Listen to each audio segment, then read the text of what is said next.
18वां अध्याय। अर्जुन उवाच। अर्जुन ने भगवान श्री कृष्ण से कहा, हे महाबाहु, हे अंतर्यामिन, हे वासुदेव, मैं संन्यास और त्याग के तत्व को पृथक पृथक जानना चाहता हूं। श्री भगवान उवाच। श्री भगवान बोले, कितने ही पंडित जन तो काम्य कर्मों के त्याग को संन्यास समझते हैं तथा दूसरे विचार कुशल पुरुष सब कर्मों के फल के त्याग को त्याग कहते हैं। कई एक विद्वान ऐसा कहते हैं कि कर्म मात्र दोष युक्त है, इसलिए त्यागने के योग्य है, और दूसरे विद्वान ये कहते हैं कि यज्ञ, दान और तपरूप कर्म त्यागने योग्य नहीं है। हे पुरुष श्रेष्ठ अर्जुन, संन्यास और त्याग, इन दोनों में पहले त्याग के विषय में तू मेरा निश्चय सुन, क्योंकि त्याग सात्विक, राजस और तामस भेद से 3 प्रकार का कहा गया है। यज्ञ, दान और तपरूप कर्म त्याग करने के योग्य नहीं है, बल्कि वो तो अवश्य कर्तव्य है, क्योंकि यज्ञ, दान और तप ये तीनों ही कर्म बुद्धिमान पुरुषों को पवित्र करने वाले हैं। इसलिए हे पार्थ, इन यज्ञ, दान और तपरूप कर्मों को तथा और भी संपूर्ण कर्तव्य कर्मों को आसक्ति और फलों का त्याग करके अवश्य करना चाहिए। ये मेरा निश्चय किया हुआ उत्तम मत है। निषिद्ध और काम्य कर्मों का तो स्वरूप से ही त्याग करना उचित ही है, परंतु नियत कर्म का स्वरूप से त्याग करना उचित नहीं है। इसलिए मोह के कारण उसका त्याग कर देना तामस त्याग कहा गया है। जो कुछ कर्म है वो सब दुख रूप ही है, ऐसा समझकर यदि कोई शारीरिक क्लेश के भय से कर्तव्य कर्मों का त्याग कर दे तो वो ऐसा राजस त्याग करके त्याग के फल को किसी प्रकार भी नहीं पाता। हे अर्जुन, जो शास्त्र विहित कर्म करना कर्तव्य है, इसी भाव से आसक्ति और फल का त्याग करके किया जाता है, वही सात्विक त्याग माना गया है। जो मनुष्य अकुशल कर्म से तो द्वेष नहीं करता और कुशल कर्म में आसक्त नहीं होता, वो शुद्ध सत्व गुण से युक्त पुरुष संशय रहित, बुद्धिमान और सच्चा त्यागी है। क्योंकि शरीरधारी किसी भी मनुष्य के द्वारा संपूर्णता से सब कर्मों का त्याग किया जाना शक्य नहीं है। इसलिए जो कर्म फल का त्यागी है वही त्यागी है, ये कहा जाता है। कर्म फल का त्याग न करने वाले मनुष्यों के कर्मों का तो अच्छा बुरा और मिला हुआ ऐसे 3 प्रकार का फल मरने के पश्चात अवश्य होता है, किंतु कर्म फल का त्याग न कर देने वाले मनुष्यों के कर्मों का फल किसी काल में भी नहीं होता। हे महाबाहु, संपूर्ण कर्मों की सिद्धि के ये 5 हेतु कर्मों का अंत करने के लिए उपाय बताने वाले सांख्य शास्त्र में कहे गए हैं। उनको तो मुझसे भली भांति जान। इस विषय में अर्थात कर्मों की सिद्धि में अधिष्ठान और कर्ता तथा भिन्न भिन्न प्रकार के करण एवं नाना प्रकार की अलग अलग चेष्टाएं और वैसे ही 5वां हेतु दैव है। मनुष्य मन, वाणी और शरीर से शास्त्र अनुकूल अथवा विपरीत जो कुछ भी कर्म करता है उसके ये 5 कारण हैं। परंतु ऐसा होने पर भी जो मनुष्य अशुद्ध बुद्धि होने के कारण उस विषय में यानी कर्मों के होने में केवल शुद्ध स्वरूप आत्मा को कर्ता समझता है, वो मलिन बुद्धि वाला अज्ञानी यथार्थ नहीं समझता। जिस पुरुष के अंतःकरण में मैं करता हूं ऐसा भाव नहीं है तथा जिसकी बुद्धि सांसारिक पदार्थों में और कर्मों में लिपायमान नहीं होती, वो पुरुष इन सब लोगों को मारकर भी वास्तव में ना तो मरता है और ना पाप से बंधता है। ज्ञाता, ज्ञान और ज्ञेय ये तीन प्रकार की कर्म प्रेरणा है, और कर्ता, करण तथा क्रिया ये तीन प्रकार का कर्म संग्रह है। गुणों की संख्या करने वाले शास्त्र में ज्ञान और कर्म तथा कर्ता गुणों के भेद से तीन तीन प्रकार के ही कहे गए हैं। उनको भी तू मुझसे भली भांति सुन। जिस ज्ञान से मनुष्य पृथक पृथक सब भूतों में एक अविनाशी परमात्म भाव को विभाग रहित संभाव से स्थित देखता है, उस ज्ञान को तू सात्विक जान। किंतु जो ज्ञान अर्थात जिस ज्ञान के द्वारा मनुष्य संपूर्ण भूतों में भिन्न भिन्न प्रकार के नाना भावों को अलग अलग जानता है, उस ज्ञान को तू राजस जान। परंतु जो ज्ञान एक कार्य रूप शरीर में ही संपूर्ण के सदस्य आसक्त है तथा जो बिना युक्ति वाला तात्विक अर्थ से रहित और तुच्छ है, वो तामस कहा गया है। जो कर्म शास्त्र विधि से नियत किया हुआ और कर्तापन के अभिमान से रहित हो तथा फल न चाहने वाले पुरुष द्वारा बिना राग द्वेष के किया गया हो, वो सात्विक कहा जाता है। परंतु जो कर्म बहुत परिश्रम से युक्त होता है तथा भोगों को चाहने वाले पुरुष द्वारा या अहंकार युक्त पुरुष द्वारा किया जाता है, वो कर्म राजस कहा गया है। जो कर्म परिणाम, हानि, हिंसा और सामर्थ्य को न विचार कर केवल अज्ञान से आरंभ किया जाता है, वो तामस कहा जाता है। जो कर्ता संग्रहित, अहंकार के वचन न बोलने वाला, धैर्य और उत्साह से युक्त तथा कार्य के सिद्ध होने और न होने में हर्ष शोकादि विकारों से रहित है, वो सात्विक कहा जाता है। जो कर्ता आसक्ति से युक्त, कर्मों के फल को चाहने वाला और लोभी है तथा दूसरों को कष्ट देने के स्वभाव वाला, अशुद्धाचारी और हर्ष शोक से लिप्त है, वो राजस कहा गया है। जो कर्ता अयुक्त, शिक्षा से रहित, घमंडी, धूर्त और दूसरों की जीविका का नाश करने वाला तथा शोक करने वाला, आलसी और दीर्घ सूत्री है, वो तामस कहा जाता है। हे धनंजय, अब तू बुद्धि का और धृति का भी गुणों के अनुसार तीन प्रकार का भेद मेरे द्वारा संपूर्णता से विभाग पूर्वक कहा जाने वाला सुन। हे पार्थ, जो बुद्धि प्रवृत्ति मार्ग और निर्वृत्ति मार्ग को, कर्तव्य और अकर्तव्य को, भय अभय को तथा बंधन और मोक्ष को यथार्थ जानती है, वो बुद्धि सात्विकी है।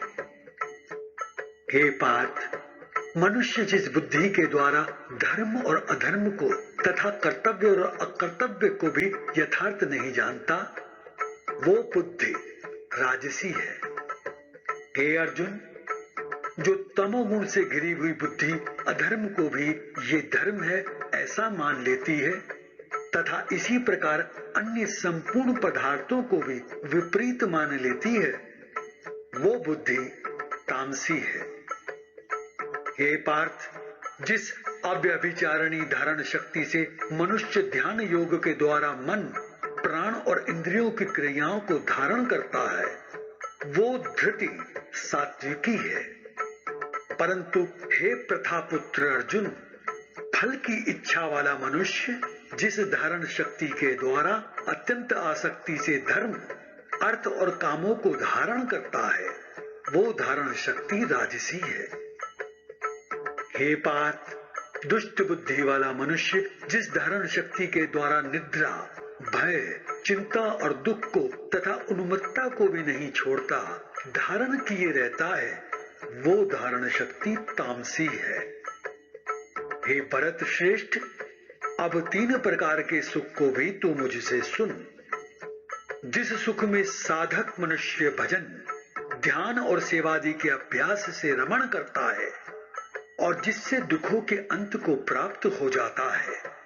जो ऐसा सुख है वो आरंभ काल में यद्यपि विष के तुल्य प्रतीत होता है, परंतु परिणाम में अमृत के तुल्य है। इसलिए वो परमात्म विषयक बुद्धि के प्रसाद से उत्पन्न होने वाला सुख सात्विक कहा गया है।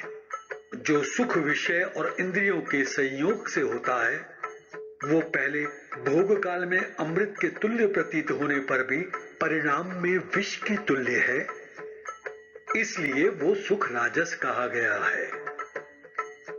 जो सुख भोग काल में तथा परिणाम में भी आत्मा को मोहित करने वाला है वो निद्रा, आलस्य और प्रमाद से उत्पन्न सुख तामस कहा गया है।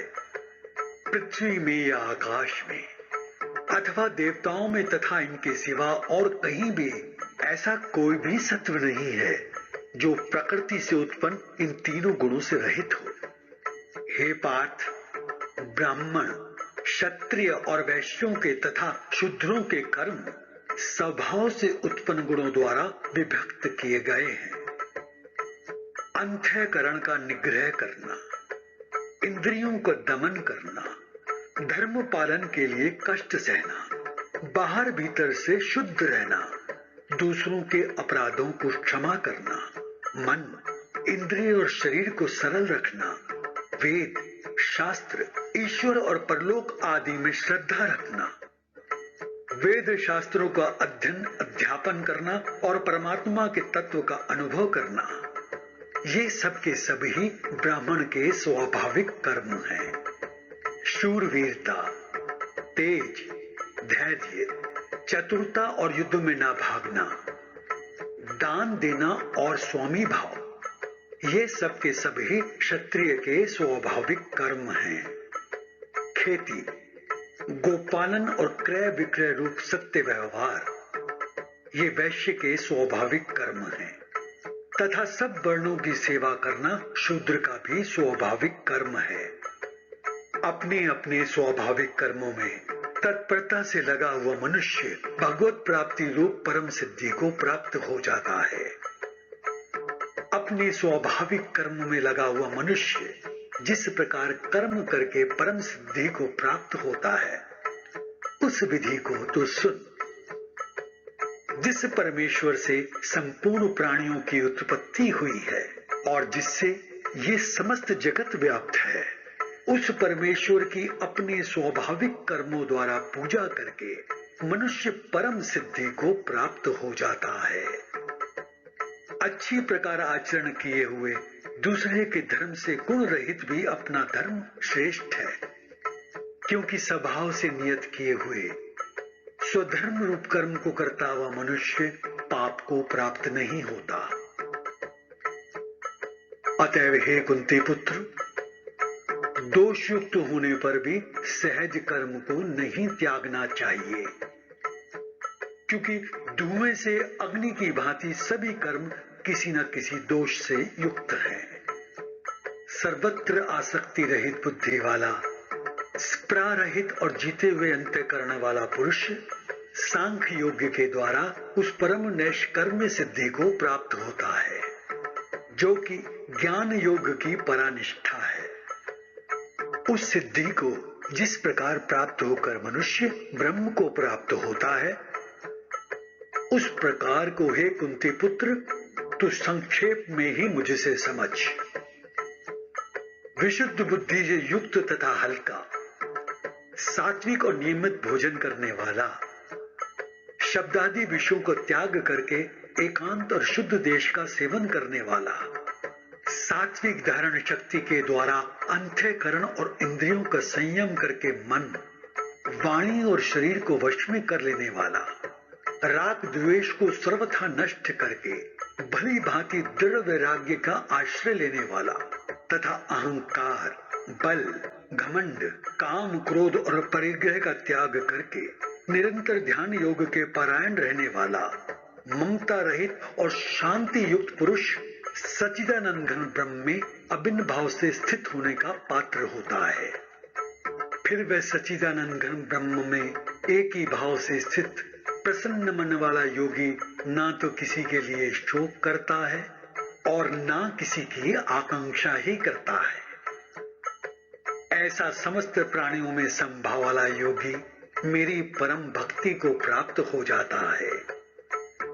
उस पराभक्ति के द्वारा वो मुझ परमात्मा को मैं जो हूं और जितना हूं ठीक वैसा का वैसा तत्व से जान लेता है तथा उस भक्ति से मुझको तत्व से जानकर तत्काल ही मुझ में प्रविष्ट हो जाता है। मेरे पारायण हुआ कर्म योगी तो संपूर्ण कर्मों को सदा करता हुआ भी मेरी कृपा से सनातन अविनाशी परम पद को प्राप्त हो जाता है। सब कर्मों को मन से मुझ में अर्पण करके तथा संबुद्धि रूप योग को अवलंबन करके मेरे पारायण और निरंतर मुझ में चित्त वाला हो। उपर्युक्त प्रकार से मुझ में चित्त वाला होकर तू मेरी कृपा से समस्त संकटों को अनायास ही पार कर जाएगा और यदि अहंकार के कारण मेरे वचनों को ना सुनेगा तो नष्ट हो जाएगा, अर्थात परमार्थ से भ्रष्ट हो जाएगा। जो तू अहंकार का आश्रय लेकर ये मान रहा है कि मैं युद्ध नहीं करूंगा, तो तेरा ये निश्चय मिथ्या है, क्योंकि तेरा स्वभाव तुझे जबरदस्ती युद्ध में लगा देगा। हे कुंती पुत्र, जिस कर्म को तू मोह के कारण करना नहीं चाहता, उसको भी अपने पूर्वकृत स्वाभाविक कर्म से बंधा हुआ परवश होकर करेगा। हे अर्जुन, शरीर रूप यंत्र में आरूढ़ हुए संपूर्ण प्राणियों को अंतर्यामी परमेश्वर अपनी माया से उनके कर्मों के अनुसार भ्रमण कराता हुआ सब प्राणियों के हृदय में स्थित है। हे भारत, तू सब प्रकार से उस परमेश्वर की ही शरण में जा। उस परमात्मा की कृपा से ही तू परम शांति को तथा सनातन परम धाम को प्राप्त होगा। इस प्रकार ये गोपनीय से भी अति गोपनीय ज्ञान मैंने तुमसे कह दिया। अब तू इस रहस्य युक्त ज्ञान को पूर्णतः भली भांति विचार कर जैसा चाहता है वैसा ही कर। संपूर्ण गोपनीयों से अति गोपनीय मेरे परम रहस्य युक्त वचन को तू फिर भी सुन। तू मेरा अतिशय प्रिय है, इससे ये परम हितकारक वचन मैं तुझसे कहूंगा। हे अर्जुन, तू मुझ में मन वाला हो, मेरा भक्त बन, मेरा पूजन करने वाला हो और मुझको प्रणाम कर। ऐसा करने से तू मुझे ही प्राप्त होगा, ये मैं तुझसे सत्य प्रतिज्ञा करता हूं, क्योंकि तू मेरा अत्यंत प्रिय है। संपूर्ण धर्मों को अर्थात संपूर्ण कर्तव्य कर्मों को मुझ में त्याग कर तू केवल एक मुझ सर्वशक्तिमान सर्वाधार परमेश्वर की ही शरण में आ जा। मैं तुझे संपूर्ण पापों से मुक्त कर दूंगा। तू शोक मत कर। तुझे ये गीता रूप रहस्य में उपदेश किसी भी काल में ना तो तप रहित मनुष्य से कहना चाहिए, न भक्ति से रहित और न बिना सुनने की इच्छा वालों से ही कहना चाहिए, तथा जो मुझ में दोष दृष्टि रखता है उससे तो कभी भी नहीं कहना चाहिए। जो पुरुष मुझ में परम प्रेम करके इस परम रहस्य युक्त गीता शास्त्र को मेरे भक्तों से कहेगा, वो मुझको ही प्राप्त होगा, इसमें कोई संदेह नहीं है। उससे बढ़कर मेरा प्रिय कार्य करने वाला मनुष्यों में कोई भी नहीं है, तथा पृथ्वी भर में उससे बढ़कर मेरा प्रिय दूसरा कोई भविष्य में होगा भी नहीं। जो पुरुष इस धर्म में हम दोनों के संवाद रूप गीता शास्त्र को पढ़ेगा, उसके द्वारा भी मैं ज्ञान यज्ञ से पूजित होऊंगा, ऐसा मेरा मत है। जो मनुष्य श्रद्धा युक्त और दोष दृष्टि से रहित होकर इस गीता शास्त्र का श्रवण भी करेगा, वो भी पापों से मुक्त होकर उत्तम कर्म करने वालों के श्रेष्ठ लोगों को प्राप्त होगा। हे पार्थ, क्या इस गीता शास्त्र को तूने एकाग्र चित्त से श्रवण किया? और हे धनंजय, क्या तेरा अज्ञान जनित मोह नष्ट हो गया? अर्जुन उवाच।